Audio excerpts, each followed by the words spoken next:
दोस्तों आज की इस वीडियो में हम बात करने वाले हैं बैंक ऑफ महाराष्ट्र की। अगर आप अपना saving account bank of Maharashtra में ओपन करने का सोच रहे हैं तो ये वीडियो आपके बहुत काम का है, क्योंकि इस वीडियो में हम बैंक ऑफ महाराष्ट्र का बिल्कुल डिटेल में रिव्यू करने वाले हैं। जैसे कि अगर किसी व्यक्ति को बैंक ऑफ महाराष्ट्र में अकाउंट ओपन करना है तो उसकी क्या एलिजिबिलिटी होनी चाहिए, बैंक ऑफ महाराष्ट्र अपने अकाउंट पे क्या क्या चार्जेस लेता है, इसमें मिनिमम एवरेज बैलेंस कितना रखना पड़ता है हमारे लिए, इस बैंक में अकाउंट ओपन कराने के लिए डॉक्यूमेंट क्या क्या लगते हैं, अकाउंट ओपन किस प्रकार से होता है, जीरो बैलेंस अकाउंट किस प्रकार से ओपन करें हम, बहुत सारे ऐसे आपके क्वेश्चन होंगे, सर्विस किस प्रकार से मिलती है, ब्रांच का व्यवहार कैसा रहता है, हमने अकाउंट ओपन कर लिया अब कभी हमें ब्रांच में अगर जाना पड़ा तो हमारी किस प्रकार से हेल्प की जाती है, ऐसे बहुत सारे आपके क्वेश्चन रहते हैं। तो आज की इस वीडियो में हम ये सारे डाउट आपके क्लियर करने वाले हैं, क्योंकि हमने अपना रिसेंटली बैंक ऑफ महाराष्ट्र में अकाउंट ओपन कराया है तो हमें सारी जानकारी इसके अच्छे से है, तो आपके लिए मैं पूरी जानकारी शेयर करूंगा। चलिए फिर बिना किसी तरीके स्टार्ट करें इस वीडियो को। नमस्कार, मेरा नाम है मनीष प्रजापति। हम आपको इसी प्रकार की जानकारी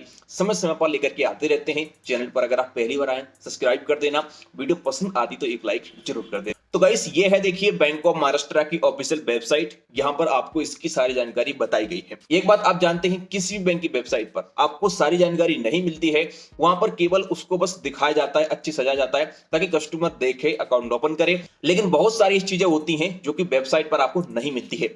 हमने सारी जानकारी को इकट्ठा किया है और इसका एक पीपीटी तैयार किया है। देखिए ये सारा का सारा पीडीएफ है जिसमें हमने बैंक ऑफ महाराष्ट्र की एक एक जानकारी को यहां पर लिखा हुआ है, फीस चार्ज के बारे में सब कुछ लिखा हुआ है। तो आज हम आपको इस पीडीएफ के माध्यम से सारी जानकारी को समझाने वाले। सबसे पहले गाइस आपको बता दें, बैंक ऑफ महाराष्ट्र एक सरकारी बैंक है।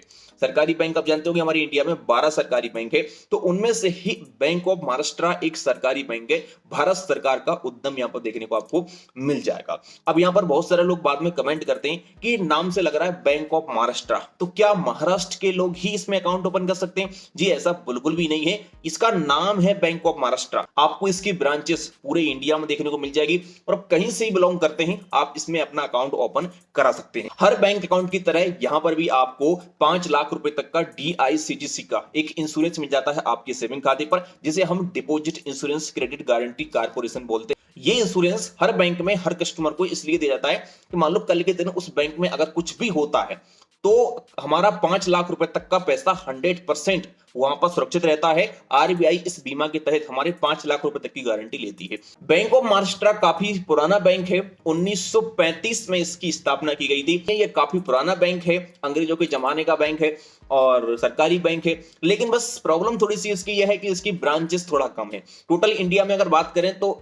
2263 ब्रांचें हैं, 2023 का आंकड़ा है, और 30 मिलियन प्लस कस्टमर है। कस्टमर काफी अच्छे हैं, लेकिन प्रॉब्लम यहां पर यही है कि ब्रांचेस बहुत कम है। आपको इसकी ब्रांचेस लगभग आपके जिले में देखने को मिल सकती है या फिर आपके बड़े सिटी में देखने को मिल सकती है, लेकिन अगर सेमी अर्बन एरिया है तो ब्रांच शायद ही है आपको देखने को मिले, लेकिन महाराष्ट्र में इसकी बहुत ज्यादा ब्रांचेस है। अगर हम सर्विस की बात करते हैं कि क्या क्या सर्विस यहां पर हमें मिलती है, तो बैंक ऑफ महाराष्ट्र में लगभग आपको सारी सर्विस देखने को मिल जाती हैं जो बैंक में दी जाती हैं। जैसे कि सेविंग अकाउंट ओपन कर सकते हैं आप, यहां पर अपना करंट अकाउंट ओपन करा सकते हैं, जीरो बैलेंस अकाउंट भी यहां पर आपको मिल जाता है, लोन भी आप बैंक ऑफ महाराष्ट्र से ले सकते हैं, जैसे कि पर्सनल लोन, बिजनेस लोन या फिर प्रॉपर्टी लोन, बहुत सारे होम लोन वगैरह यहां से आप ले सकते हैं। इसके अलावा बैंक ऑफ महाराष्ट्र आपको क्रेडिट कार्ड भी देता है, तो अगर आपको क्रेडिट कार्ड लेना है तो बैंक ऑफ महाराष्ट्र में क्रेडिट कार्ड आपको मिल जाएगा।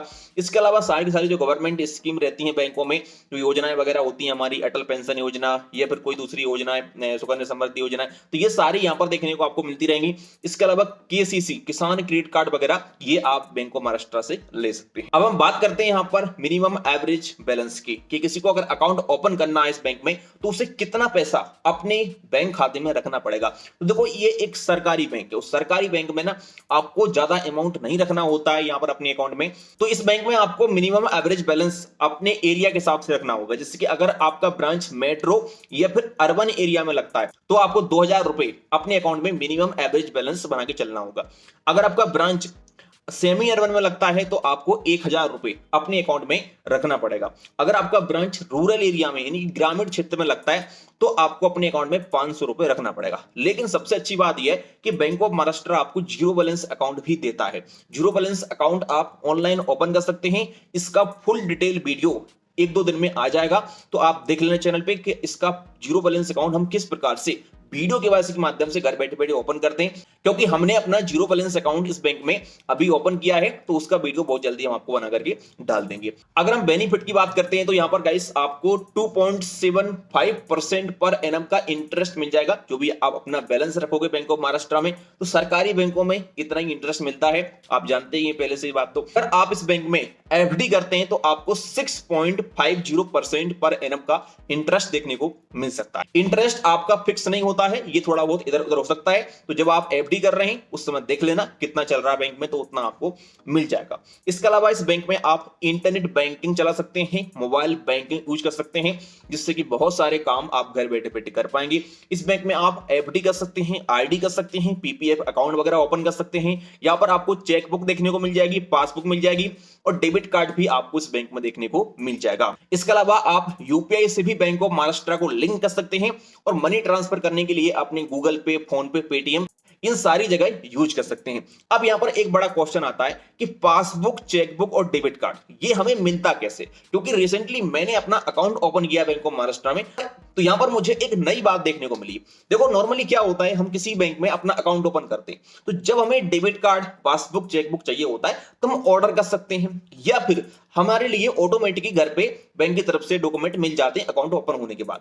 लेकिन यहां पर क्या होगा कि यहां पर हमारे पास किसी प्रकार के डॉक्यूमेंट घर पे नहीं आए। जब हमने बात की बैंक से तो मालूम चला कि भैया आपकी होम ब्रांच में ये डॉक्यूमेंट होंगे, आप वहां पे जाकर के ले लीजिएगा। तो अगर आप अकाउंट को ओपन कर रहे हैं ना इस बैंक में, तो आपको डॉक्यूमेंट लेने के लिए इनकी ब्रांच पे जाना पड़ेगा, अपना चेकबुक, पासबुक और डेबिट कार्ड लेने के लिए। तो ये पर्सनली मेरे साथ हुआ, हो सकता है कि आपके डॉक्यूमेंट बैंक घर पे भेज दे, तो देख लेना एक बार। अगर हम एलिजिबिलिटी की बात करते हैं तो इस बैंक में अकाउंट ओपन करने के लिए आपकी एज 18 साल से ऊपर होनी चाहिए और आप भारतीय नागरिक होना चाहिए, आप अकाउंट को ओपन करा सकते हैं। अगर आपका एज 18 साल से कम है तो अकाउंट तो आपको ओपन हो जाएगा, लेकिन वो अकाउंट आपका माइनर वाला रहेगा, यानी कि उस पे आपके पेरेंट का अधिकार रहेगा, आप उस अकाउंट को पूरी तरीके से यूज नहीं कर पाएंगे। इसके अलावा डॉक्यूमेंट की बात करते हैं भैया, इस बैंक में किसी को अकाउंट ओपन करना है तो डॉक्यूमेंट क्या क्या लगते हैं। तो देखो बैंक ऑफ महाराष्ट्र में अकाउंट ओपन करने के लिए आपके पास आधार कार्ड होना चाहिए, पैन कार्ड होना चाहिए, और अगर ऑनलाइन अकाउंट को ओपन कर रहे हैं आप तो आपका जो आधार कार्ड है ये मोबाइल नंबर से आपके लिंक होना चाहिए, क्योंकि उस पर एक ओटीपी आता है और आपकी केवाईसी होती है। उस अकाउंट ओपन करने के प्रोसेस की बात करते हैं कि किस प्रकार से अकाउंट ओपन होगा। अगर किसी को अकाउंट ओपन करना है तो किन किन तरीकों से वो अपना अकाउंट ओपन इस बैंक में कर सकता है। तो इस बैंक में अकाउंट ओपन करने के लिए दो तरीके आपको मिलते हैं। नंबर एक मिलता है ऑनलाइन, नंबर दो मिलता है ऑफलाइन। ऑनलाइन तरीके में आपको कहीं पर भी नहीं जाना होता है, सर्च करना होता है गूगल पे bank of Maharashtra account open online, वहां पर आपको सेविंग अकाउंट ओपन करना पड़ेगा और वीडियो कॉल के माध्यम से घर बैठे बैठे आपकी केवाईसी कर देंगे ये, और डिजिटल प्रोसेस के माध्यम से 100% ऑनलाइन आपका अकाउंट घर बैठे बैठे ये ओपन कर देंगे। तो आप इस तरीके से ऑनलाइन अकाउंट को ओपन कर सकते हैं। अगर बात करें ऑफलाइन प्रोसेस की, तो ऑफलाइन प्रोसेस में आपको इनकी ब्रांच में जाना होता है अकाउंट को ओपन कराने के लिए। ब्रांच में आपको अपने साथ आधार कार्ड का फोटोकॉपी, पैन कार्ड का फोटोकॉपी, एक एड्रेस प्रूफ और साथ में 2 फोटो ले जाना होता है और वहां पर अकाउंट को ओपन कराना होता है। तो ब्रांच के कर्मचारी भी आपका अकाउंट ओपन करा देंगे। अगर हम चार्ज की बात करते हैं कि इस बैंक में चार्ज किस प्रकार से लिए जाते हैं, तो बैंक ऑफ महाराष्ट्र में देखो चार्ज के लिए यहां पर इस प्रकार से 5 सेक्शन दिए गए हैं और 5 सेक्शन के अंदर आप अगर देखोगे ना, इस प्रकार देखिए काफी लंबी चौड़ी आपको लिस्ट मिलेगी, आप पढ़ते रहिएगा। अगर मैं आपको ये सारे चार्ज पढ़ के बताऊंगा, इस वीडियो में समझाऊंगा, तो ये वीडियो भाई साहब कम से कम 25-30 मिनट का हो जाएगा। तो मैं आपको बहुत सारे चार्ज बताता हूं जो मेन इंपोर्टेंट है, क्योंकि हर बैंक में देखो चार्ज तो बहुत सारे होते हैं और लगभग सेम होते हैं। जैसे कि आपने चेक बाउंस कर दिया या फिर आपने कोई डीडी वगैरह बनवाई, तो वो चार्ज ऐसे होते हैं कि जो हर बैंक में लिए ही जाते हैं, लेकिन थोड़े बहुत जो चार्ज डिफरेंस होते हैं और हमारे काम के चार्जेस हैं उनको समझ लेते हैं हम एक बार। तो सबसे पहले यहां पर चार्ज लगता है आपको डेबिट कार्ड का, लेकिन ध्यान देना डेबिट कार्ड का चार्ज आपको स्टार्टिंग में नहीं लगता है। इसके आपने अकाउंट ओपन कराया और आपको चेकबुक, पासबुक, डेबिट कार्ड मिलेगा तो उसका कोई भी चार्जेस बैंक आपसे नहीं लेगा, फ्री ऑफ कॉस्ट आपको दे देगा। तो आपको इस बैंक में डेबिट कार्ड का जॉइनिंग फीस कुछ नहीं देना है, लेकिन डेबिट कार्ड पे हर साल आपको नेक्स्ट ईयर से 225 रुपए जीएसटी का चार्जेस देना पड़ेगा। बाकी का इस बैंक में आपको पासबुक का कोई चार्ज नहीं देना है, चेकबुक आपको एक फ्री मिलेगी 1 साल में, कोई चार्जेस आपको नहीं देना है। अगर आपका ब्रांच नॉन मेट्रो एरिया में लगता है तो आप अपने एटीएम कार्ड से किसी भी एटीएम मशीन पे जाकर के 5 ट्रांजैक्शन कर सकते हैं 1 महीने में फ्री, कोई चार्जेस नहीं है। लेकिन अगर आपका ब्रांच मेट्रो एरिया में लगता है तो आपको 3 ट्रांजैक्शन फ्री मिलेंगे। आप 3 बार किसी भी बैंक के एटीएम मशीन से पैसा निकाल सकते हैं अपने डेबिट कार्ड से। और अगर आप ये लिमिट क्रॉस कर देते हो अपनी कैश विड्रॉल की, तो बैंक आपसे फिर पर ट्रांजैक्शन का 20 रुपए का चार्ज लेगा।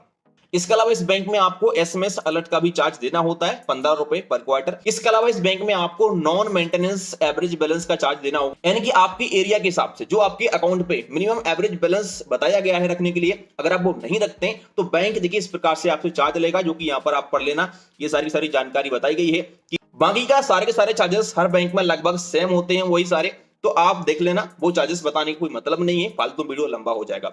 इसके अलावा हम बात करते हैं मेन पॉइंट की, भैया इनके ब्रांच के कर्मचारियों का व्यवहार किस प्रकार से होता है, और अगर हमें कभी काम पड़ गया इनकी ब्रांच में तो हमारा काम कितने जल्दी हो जाता है।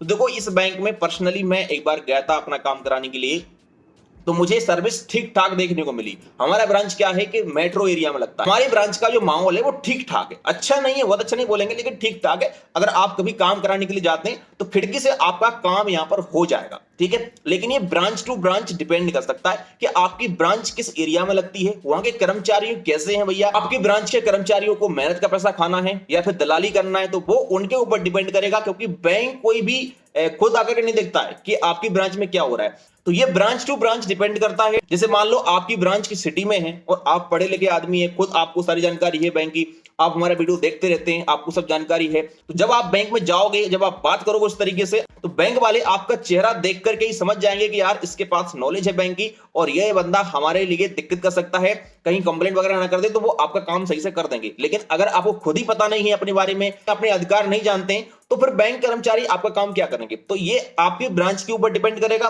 और ये आपके ऊपर डिपेंड करेगा। तो आप देख लेना एक बार आपकी ब्रांच में जाकर के। मेरे हिसाब से सरकारी बैंक है तो बहुत अच्छी सर्विस तो यहां पर आपको देखने को नहीं मिल सकती है, क्योंकि हमारी ब्रांच में भी हमें सर्विस अच्छी नहीं मिली इतनी बड़ी सिटी में होने के बाद। तो आपकी अगर कोई ब्रांच लोकल या फिर कोई सेमी अर्बन में लगती है तो भाई सिंपल सी बात है, वहां पर आपको सर्विस बिल्कुल घटिया ही देखने को मिलेगी। एसबीआई जैसा ही हाल यहां पर आपका रहेगा। और एक बात मैं बता दूं आपको, जितने भी इंडिया में सरकारी बैंक है, 12 के 12 सरकारी बैंक है, सबका हाल ऐसा ही है। मैंने देख लिया है जाकर के सारी बैंकों में, सरकारी बैंकों में, मुझे 12 सरकारी बैंक में से किसी भी बैंक में प्राइवेट बैंक जैसा माहौल देखने को नहीं मिला, ना ही वो सर्विस मिली, ना ही ऐसे कर्मचारी मिले, क्योंकि इनके टारगेट होते नहीं है। ये अपना बस नौकरी करते हैं, टाइम देखते हैं कि भैया कितना बज गया है, 5:30 बजे और हम यहां से निकलें। तो मतलब ये ऐसा माहौल चलता है इनका। और प्राइवेट बैंक में क्या होता है, टारगेट होते हैं तो वो अच्छे से काम करते हैं, अपने कर्मचारी अच्छा व्यवहार बनाते हैं सबसे। तो ये कोई नई बात नहीं है, ये जन्मों चली आ रही हमारी परंपरा है। प्राइवेट बैंक में अच्छा काम होता है, सरकारी बैंक में काम घटिया होता है। जहां तक हम अपने ओपिनियन की बात करते हैं किस व्यक्ति को यहां पर अकाउंट ओपन करना चाहिए,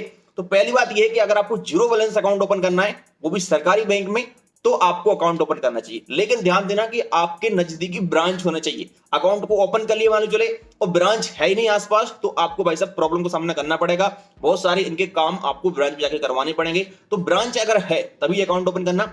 दूसरी चीज यहां पर यह है कि अगर आपको सर्विस बहुत अच्छी नहीं चाहिए, कभी कभार काम पड़ जाता है ब्रांच में 10 दिन 15 दिन में, तो आप अकाउंट ओपन कर सकते हैं। लेकिन अगर आपको वीआईपी सर्विस चाहिए, बढ़िया क्रेडिट कार्ड, लोन, इन्वेस्टमेंट के प्लान, बढ़िया बढ़िया अच्छा इंटरेस्ट चाहिए, तो फिर आप इस बैंक में बिल्कुल मत जाना। आप किसी अपनी प्राइवेट बैंक में खाता खोल लेना, जिसके एक्सिस बैंक हो गया या फिर IDFC first bank, ICICI, HDFC, Kotak Mahindra bank, बहुत सारी बैंक हैं। कुछ बैंकों की लिंक हमने डाल दी डिस्क्रिप्शन में, तो आप देख लेना, घर बैठे बैठे अकाउंट को ओपन भी कर लेना। आई होप की जानकारी अब पसंद आई होगी। चलिए मिलते हैं किसी नेक्स्ट वीडियो के साथ।